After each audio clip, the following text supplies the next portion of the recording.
Hello everyone, welcome to a new session of your science class. In this class, we are going to discuss the chapter number 4, Adaptation in Plants. So far, we have discussed so many features of plants and types of plants. Now let's see the adaptation that is seen in plants in and around us. First of all do we need to learn in this chapter? First, you need to learn the term habitat. Then, what is meant by the term adaptation? Then, why and how can a plant get adapted to a given environment? Then, adaptation in plants growing in different regions, such as coastal region, mountainous region, desert, marshy region, and also adaptations in aquatic plants, also insectivorous plants. Some of the terms may be brand new for you, so listen very carefully. Please rewatch the video if you have any doubts. Now, let's get into the chapter. First of all, what is habitat? Habitat simply means a home where a plant lives and grows. Just like humans, where do we live? Humans lives in their houses, right? The same way, the place where plants live are called habitat.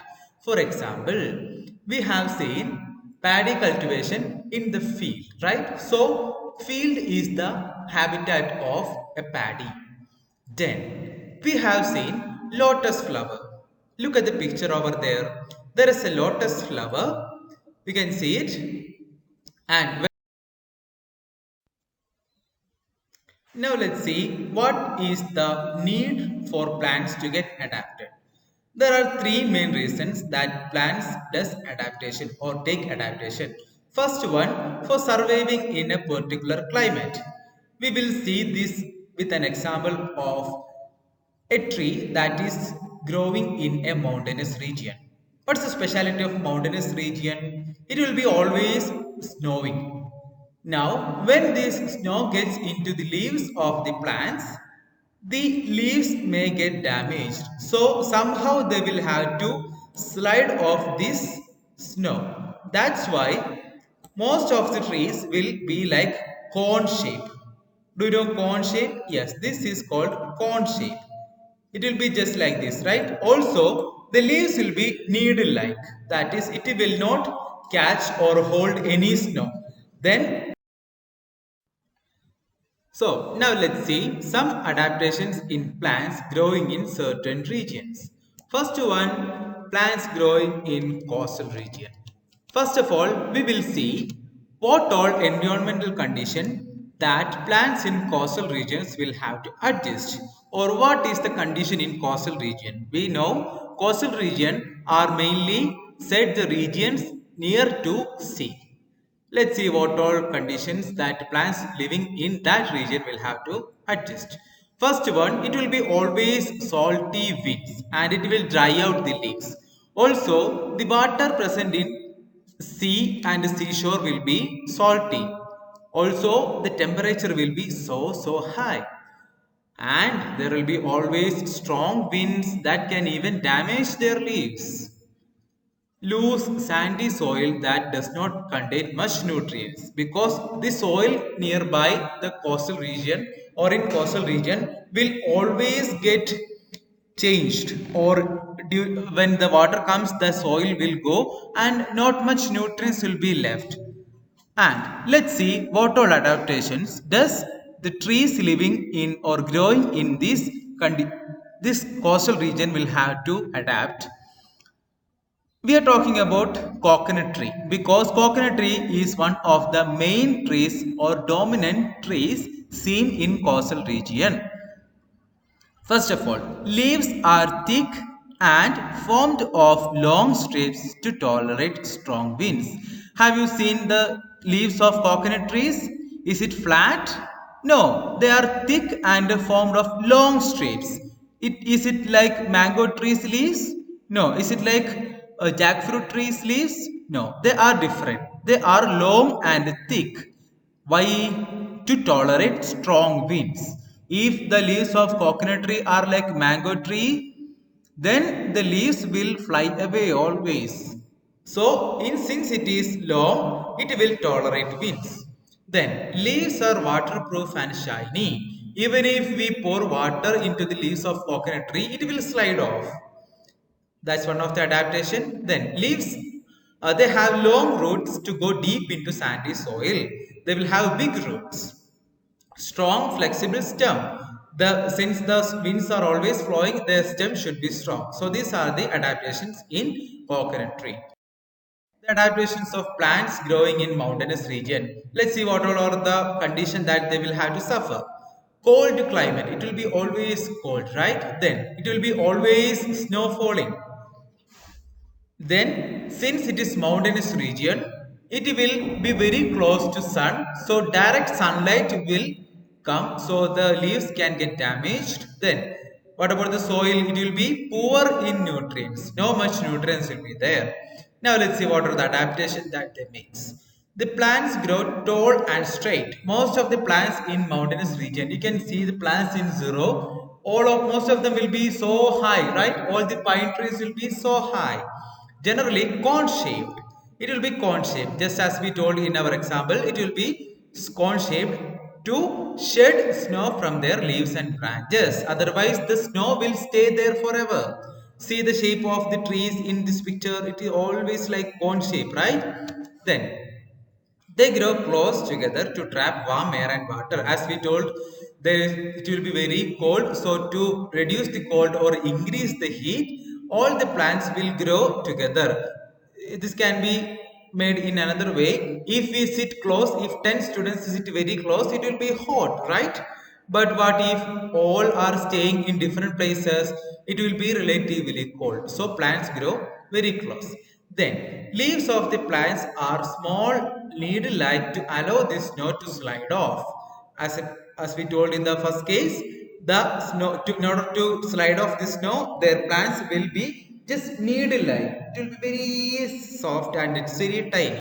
Then let's see the adaptations of plants growing in deserts. We know desert. What will be the condition in desert? Yes, there will not be much water. It will be too hot. Then let's see other conditions.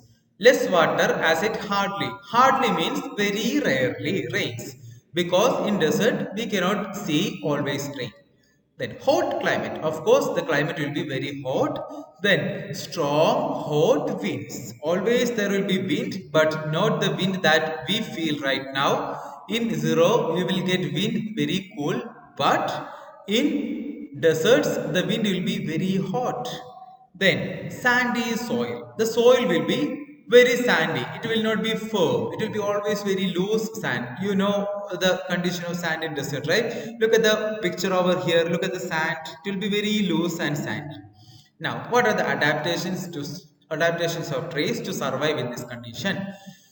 Plants have long roots that go very deep inside the soil to find groundwater. You know, there will be water under the ground, and in desert, this water will be very below the earth or very down the soil. Normally, you can get water if you dig a well properly, but in desert, you will have to dig further because the groundwater will be more further down. Then, the plants will have long roots so that they can collect water. Next one, plants store water in their roots, stems, leaves or fruits. Okay, this is special kind of plants. Such plants will be able to store water in their roots, stems, leaves or fruits. And what are these plants called? Plants that store water in this way are called succulents. So succulents, I think it's a new word for you. Please note it down. Succulents. Have you seen a succulent flower or succulent plant? Here you go. This is an example for succulent plant. So if you go to desert, if you see this kind of plants, then you can say, yeah, I have learned this plant. This plant is called succulent. Then the person who is sitting inside near to you will ask, I have not heard succulent. Then you should answer, we have learned. Actually, succulent plants are the plants that store water in their roots, stems, leaves or fruits. Okay, now The leaves of the desert plants are very small or reduced to spines and thorns. Look at the first picture. Is it big like a mango tree or coconut tree? No, they are very small because when the size gets smaller, the amount of their body that the sun face will be less, or simply area exposed to sunlight will be less. So when less sunlight falls on their body, less water evaporates or it goes. So they will get more water. So that's one of the adaptation that they take. Now the green stem make food for the plant. You can see last picture. This is a green stem. This is the part where photosynthesis take place. We have already learned that in our last chapter. I think you remember that. Plants growing in marshy region. What is marshy region? Marshy regions are the regions in which the soil is or the amount of moisture in the soil is so high. You can see examples in the picture. First example itself is a marshy region. What will be the condition of soil? Let's see what all the conditions that they have to adjust. Always covered with water. It will be always water in this marshy region. Marshy soil also has low level of oxygen. As we know, plants need certain gases to live survive. So the amount of oxygen will be very low in marshy region. Now let's see what are the adaptations of trees. The plants growing in marshy region have roots growing above the soil. You know, all the roots, most of the roots in plants are growing under the soil, right? But plants in marshy region will have roots growing above the soil. Look at the second picture. You can see many plants having roots above the soil, and these roots take in air directly from the atmosphere. So these roots are called breathing roots. Do you understand? So the question will be asked, what are breathing roots? So you can answer, some plants in marshy region have roots growing above the soil. These roots will take or air directly from atmosphere. So actually these roots is growing in the air or in the above the soil, and these roots can breathe, so they are called breathing roots. These roots also provide support to the plants, so they will act as a supporter. Adaptations in aquatic plants. What do you mean by aquatic plant? Aquatic plants are the plants that lives in water. Now there are three types of aquatic plants. They are, okay, before that, let's see what are the environmental conditions that aquatic plants have to adjust. It will be, as we know, aquatic plants always live in water. There will be always water surrounded by them. Then it will be, sunlight will be very very low. Also, amount of air will be very very low. Strong water current, because since it is lying in the water may move here and there just like currents. Then the plants will have to suffer that also, so they will have to adapt. So first see what all are the kinds of aquatic plants. They are floating plants, fixed plants, underwater plants. Let's see three. First one, floating plants. Floating plants are light and spongy, which help them float in water. So they will have less weight. So they will always be floating in the water. Roots are not fixed but hang in the water.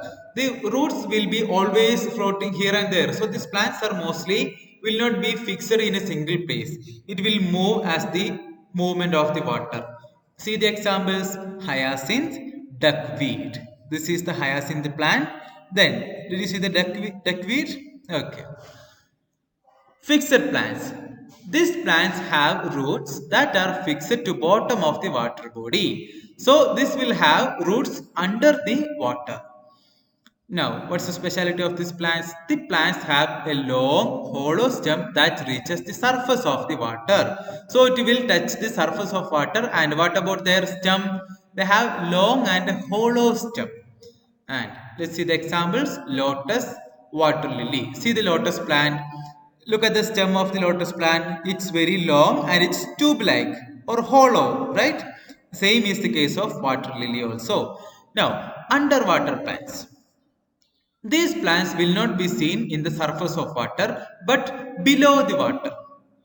These plants have narrow leaves without any stomata. These plants will not have stomata. Also, what then you will be wondering why how this plant get gases and all or nutrients and all. They will be okay. Read the next statement.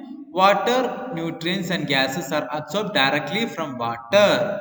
See, these plants will have leaves. These leaves will absorb these minerals, water, nutrients, and gases from water through their leaves.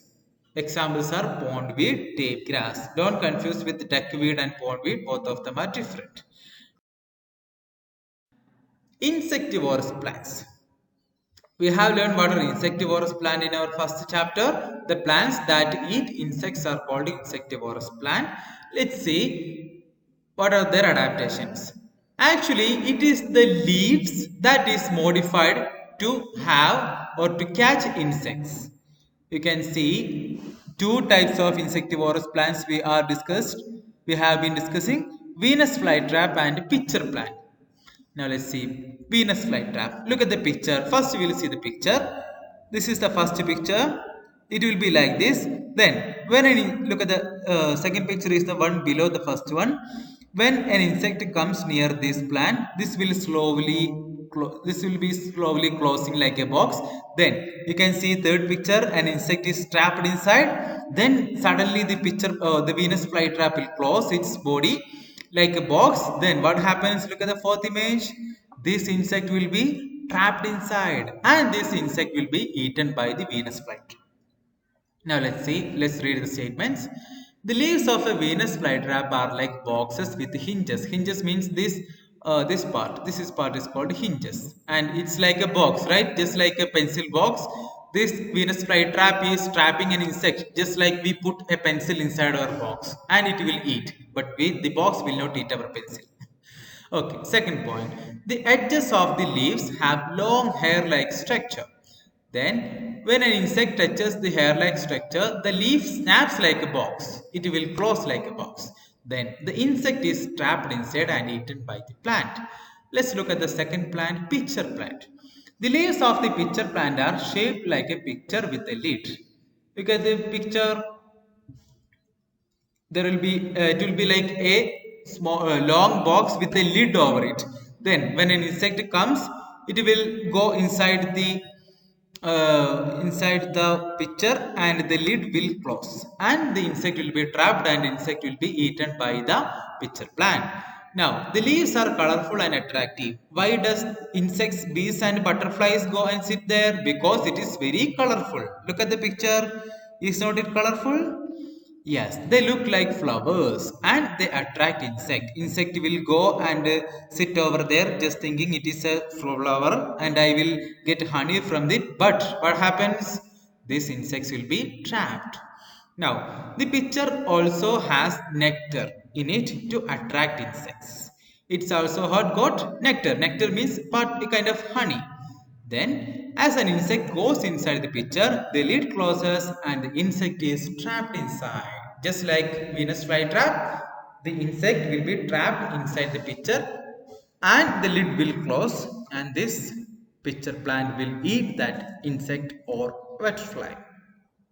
So that's all. These are the adaptation that the plants make to survive in certain condition. I hope you understood everything. So rewatch the video wherever you have any doubt and understand it completely. Okay, thank you. See you in the next class. Have a good day.